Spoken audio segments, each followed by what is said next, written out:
Vamos lá, agora a nossa primeira aula aqui. Queria falar um pouco para você sobre mim, sobre quem eu sou.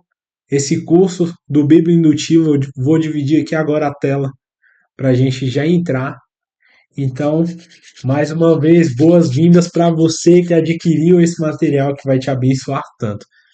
Eu sou Samuel, bacharel em teologia, pós-graduado em teologia sistemática e teologia do Novo Testamento.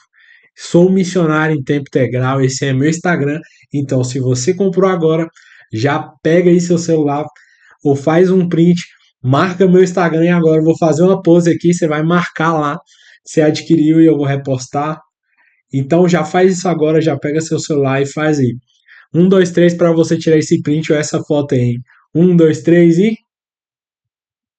boa, já tirou, né? Então vamos lá. Eu sou missionário em tempo integral e tenho passado muito tempo ensinando, trabalhando com a área de estudo bíblico. E eu percebi uma grande dificuldade das pessoas hoje em entender o que é a Bíblia. O que é a Bíblia para você? O que é a Bíblia para você? O que esse livro significa para você? Bom, primeiro eu queria falar com você e te apresentar o que a Bíblia não é. O que a Bíblia não é? Vamos falar sobre isso aí. E já vou te dizendo, a Bíblia não é um tratado de teologia sistemática. Esse é nosso primeiro ponto. Às vezes você pode estar em igrejas ou ouvir pregações em que a Bíblia parece muito difícil, um livro tão complexo ao ponto de, para você conseguir ler, você precisa de ser uma pessoa supermestre, doutor em divindade para compreender a Bíblia. Na realidade, não. Em nenhum lugar da Bíblia acharemos uma doutrina ou dogma que seja completamente desenvolvido. Isso é uma coisa que se desenvolveu pós-tempo bíblico. Muitas das doutrinas que a gente vê hoje na igreja se desenvolveu ali no período dos patriarcas. Agora, no contexto bíblico, onde estava sendo escrito, o que estava acontecendo ali, não se tinha esse pensamento totalmente construído. Então, Deus se revelou aos homens através do relacionamento e não de uma doutrina.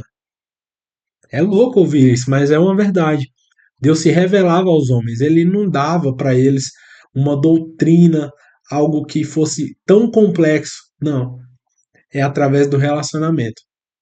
A teologia sistemática, que é essa matéria que ela divide a Bíblia em pontos e em temas e em assuntos que na realidade a palavra ela se apresenta num todo, né? Ela enfatiza mais alguns temas do que outros temas. E a Bíblia não é assim. Ela se apresenta por um todo, né? Então, segundo ponto que a gente pode perceber é que é um compêndio de verdades temáticas. Não é isso. Novamente, em nenhum lugar da Bíblia a gente vai encontrar uma doutrina que é totalmente desenvolvida naquela temática.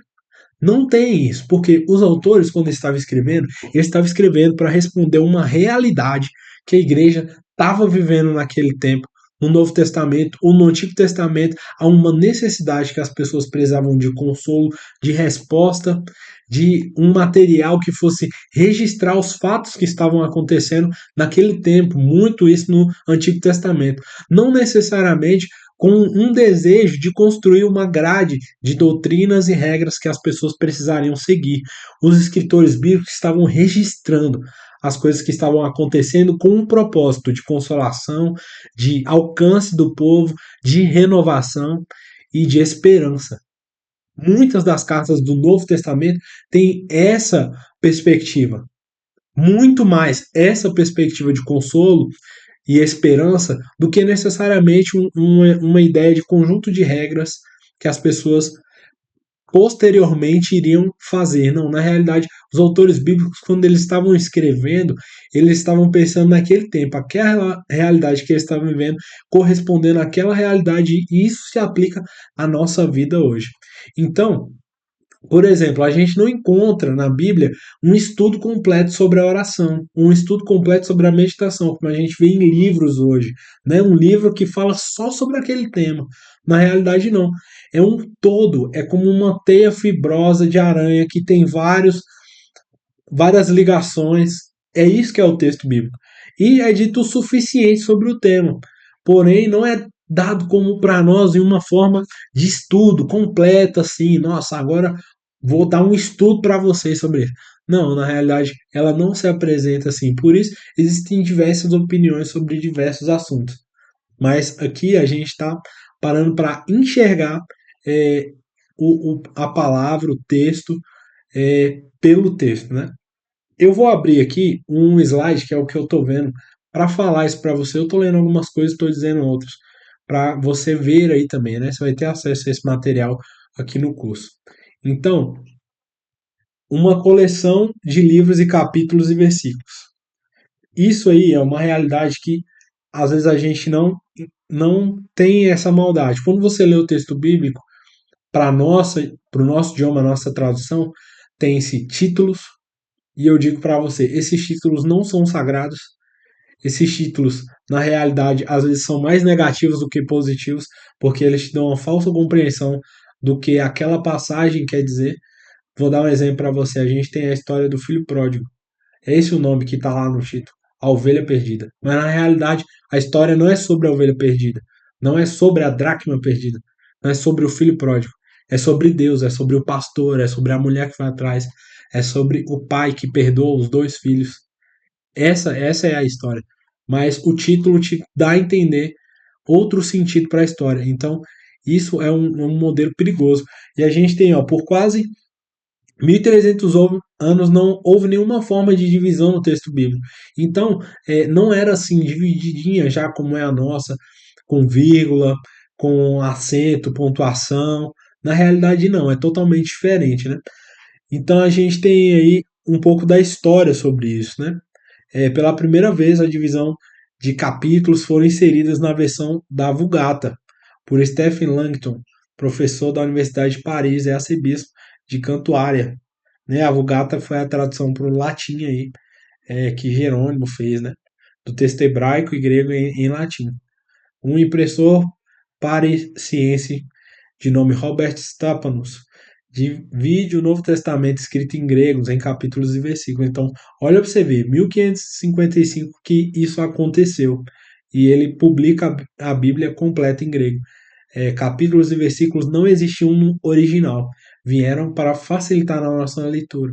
E nem vírgulas e acentos e pontuações tinham, porque hebraico, se você for ler a língua, não existe esse mesmo conceito do português. Não existem essas acentuações, vírgula, não tem isso.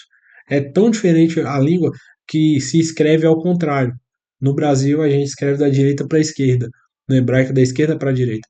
Então, você tem essa diferenciação do idioma. E isso é uma coisa assim que é totalmente diferente para nós e que faz a gente pensar sobre o entendimento que a gente tem sobre a palavra de Deus. E agora eu quero falar para você o que a Bíblia é, o que ela é. A Bíblia é uma biblioteca de livros, é uma biblioteca de vários livros, de 66 livros diferentes, por autores diferentes. Ela é inspirada, escrita em tempos diferentes, línguas diferentes e pessoas diferentes. Então, olha para você ver a riqueza de tudo isso. E mesmo assim, ela é inspirada, né? 2 Timóteo 3,16 diz: toda palavra é inspirada por Deus, apta para ensino, exortação, consolação. Hebreus 4,12 diz que ela é uma espada de dois gumes, que é a vida no Espírito sobre nós. Então, pensa sobre isso. Toda palavra é inspirada por Deus.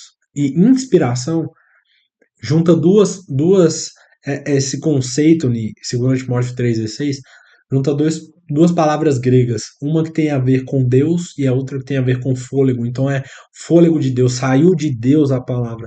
Ela é inspirada por ele. Deus inspira, expira e inspira. Isso é inspirar. Então Deus inspirou a palavra dele aos homens, para nós, né? E ela é revelada em plena unidade. A Bíblia são 66 livros escritos num período de mais de 1500 anos para ser completa e toda a mensagem é perfeita.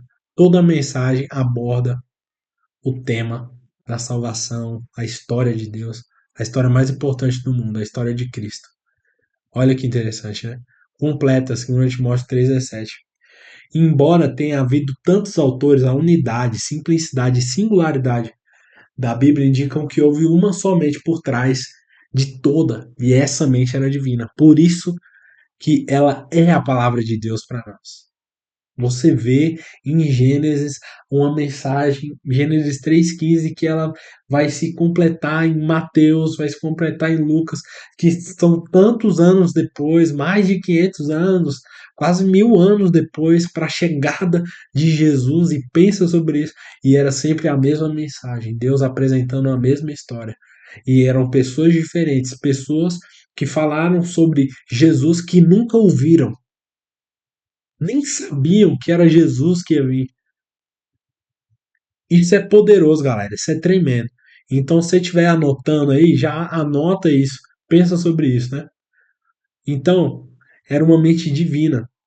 Não será fora da verdade dizer que a Bíblia é humana divina, porque são autores humanos escrevendo com uma mente divina por trás, sendo inspirados pelo Espírito.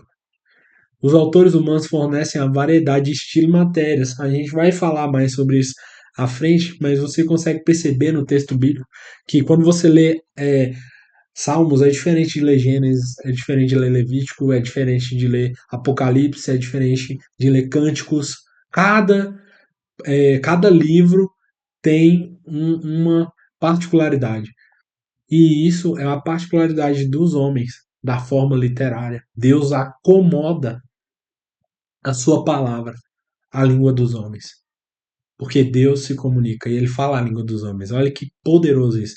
Então, o autor divino garante unidade e revelação e ensino. Isso é muito poderoso. Então, essa é a primeira aula aqui para a gente refletir sobre isso. O que a Bíblia é e o que a Bíblia não é. Eu não sei se você já parou para pensar sobre isso, mas eu espero que isso já tenha te despertado para esse entendimento.